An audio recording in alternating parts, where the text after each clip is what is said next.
പ്രേക്ഷകർ എന്ത് വിചാരിക്കുന്നു അതുപോലെ തന്നെയാണ് ജിൻഡോടെ ഗെയിം കളിക്കുന്ന സത്യത്തിൽ ചില കാര്യങ്ങളിൽ മാത്രം. പിന്നെ അതുപോലെ മണ്ടത്തരങ്ങളൊക്കെ പറ്റാറുണ്ടായിരുന്നു. നമ്മുടെ ഇന്ന് രശ്മി ഭായിൻ്റെ കാര്യത്തിൽ തന്നെ ഇന്ന് ഭയങ്കര പ്രശ്നവും കാര്യങ്ങളൊക്കെ ആയിരുന്നു. നിങ്ങൾ പ്രൊമോ കണ്ടു കാണുമായിരിക്കും. അത് ലൈവിൽ കാണുമ്പോൾ അറിയാം സത്യത്തിൽ. അവസാനം കുറച്ച് മുട്ടയും കാര്യങ്ങളൊക്കെ വലിച്ചെറിയുകയൊക്കെ ചെയ്ത് മീൻസ് വേസ്റ്റ് കാര്യങ്ങളൊക്കെ അതുകൊണ്ട് തൂപ്പിക്കാനൊക്കെ വലിയ ഷോ കാണിക്കാനൊക്കെ തുടങ്ങിയായിരുന്നു.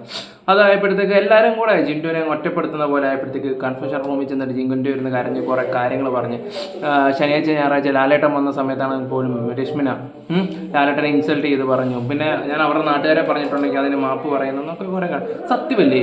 ആ കഴിഞ്ഞ സാറ്റർഡേയിൽ ആ എപ്പിസോഡിൽ ലാലേട്ടനെ അത്രമാത്രം ഇൻസൾട്ട് ആക്കിയായിട്ട് എനിക്ക് ഫീൽ ചെയ്തത്. ജാസ്മിൻ ആണെങ്കിലും രശ്മിൻ ആണെങ്കിലും ശരി, എനിക്ക് ഭയങ്കരമായിട്ട് അത് ഫീൽ ചെയ്തത് സത്യത്തിലാണ്. കാരണം ഇത്രയും വലിയൊരു സ്റ്റാർ ഇതിപ്പം പലവരും അതിനെക്കുറിച്ച് പറയുന്നുണ്ടായിരുന്നു. പിന്നെ നമ്മൾ അതിനെക്കുറിച്ച് പറഞ്ഞില്ല. പക്ഷേ ഇന്നത്തെ വീഡിയോയിൽ അത് ജിൻഡു അത് പറഞ്ഞപ്പോഴാണ് നമ്മളത് പിന്നെ ആർക്കണം. കാരണം അദ്ദേഹം ആൾക്കാരുടെ പൾസ് അറിഞ്ഞ് കളിക്കുന്നുണ്ട് നല്ല രീതി. പിന്നെ അതുപോലെ തന്നെ വിവരക്കേടും വിളിച്ച് പറയാറുണ്ട് ഓരോ കാര്യങ്ങളൊക്കെ. വിവരക്കേട് പറയും. പിന്നെ ഇപ്പോൾ അയാളെ ഒരു നെഗറ്റീവായിട്ട് ഫീൽ ചെയ്യുന്ന വെച്ചാൽ നമ്മുടെ ജാൻമണിയായിട്ട് നടക്കുന്നതാണ് ഏറ്റവും കൂടുതൽ ഇത്. അവർ പിന്നെ സിഗരറ്റ് റൂമിൽ നല്ല ചങ്കും ആണല്ലോ.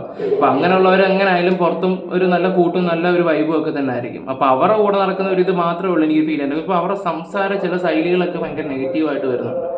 പിന്നെ ഈ രശ്മിനെ കുറിച്ച് പറയുകയാണെങ്കിൽ അവർ ഭയങ്കര ഓവറായിട്ട് എനിക്ക് ഫീൽ ചെയ്യുന്നത്. ഈ ബിഗ് ബോസിൽ ഇപ്പം എന്ന് വെച്ചാൽ സ്മാർട്ട് ആവണം, പക്ഷേ കുറച്ചൊക്കെ വേണം. ഇതിച്ചിരി ഓവറാണ്.